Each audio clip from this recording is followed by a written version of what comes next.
You were in, what was the one almost fight you were in, or pseudo fight, near fight? In Indiana? David Lee was in it too. Yeah. Who was that against? Roy Hibbert. Yeah. And my now teammate David West.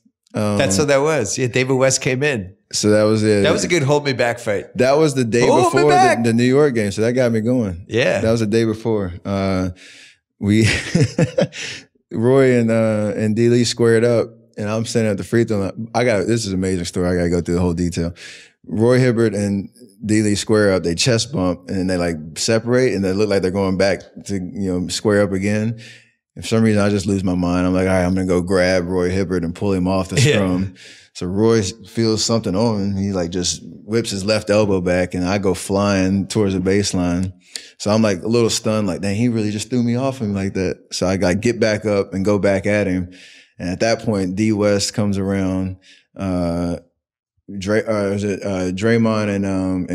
and who am I missing? Oh, Jared Jack. They're all kind of just in this pile. And literally, as every step you take, you're moving closer and closer and closer to the sideline into the stands. The whole time that's going on, my guy Clay has the ball in his hand. And he's like looking on the other side. And as soon as the scrum calms down, he's over there doing some form shots on the court. Like the video is freaking hilarious. He's just shooting form shots. The ball never left his arm the whole time while the whole, when you quotes, the fight was going on. So that could have been a dangerous fight. There was a lot of spilling. There's a lot of testosterone on that court. Andres Biedrins is out there, my guy. Oh man, crazy. Game one of the finals, which is one of the best games I've ever seen in person, of this year's finals. Yeah. LeBron was coming off this insane playoff run. Last year's game one was amazing too. Which one was that? That was I'm trying to remember what happened. Literally the intensity from start to finish was nothing I had ever felt like. Everybody played their best game. It was unbelievable. I remember that. The whole game one this year was crazy. But go ahead. Sorry, I interrupted. No, I was trying. Oh, I remember. LeBron was coming off that Boston series. He was playing about as well offensively as he's ever played. And he was so used to usually the game one is a feeling out game. As you said the year before, you guys don't have to feel each other out anymore. You just go. And that game was awesome. This game, he was amazing. Really, really good.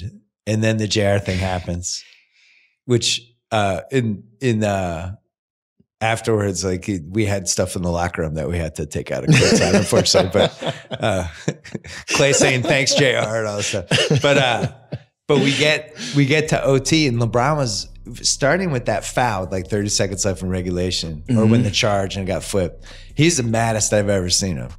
And then in the OT, the game slipping away, and he like blocked you and he talked shit to you. I thought you guys were gonna fight, because I was sitting right under that basket. I was like, holy shit, they're going to fight for like 2 seconds. That's why I said NBA pettiness is at an all-time high. Like, both sides, it was never going to spill over to that, but it was an interesting moment with all that had gone on in game one. You went right at him though. I know I was hot because I was trying to finish out a possession. I think it was less than a minute left. I didn't see him coming over from the weak side, so I tried to do a little soft scoop layup, and he pinned it. But then he stared you down. Then he stared me down, and he said something to me. And I was like, that's what we're really on right now? Like, we're about to win, and you're really worried about me blocking my shot and talking trash? And then the whole the whole Tristan and Draymond thing happened. I went back up to him. I was like, yo, what's up? Like, is this really what we about right now? Like, he's like, I got to do that and make sure my teammates know I'm a mentor, and that's like it's part of the his leadership and that type of deal. I was like, I don't want to be the sacrificial lamb for your leadership. Like, come on, man, that's messed up. But it's all the back and forth and stuff. When you play a team in the finals, literally 4 years in a row, there's a lot of back and forth going on. I want more of it. I don't want you guys to like each other. This is my biggest problem with this decade. I like that I'm not positive you and LeBron like each other.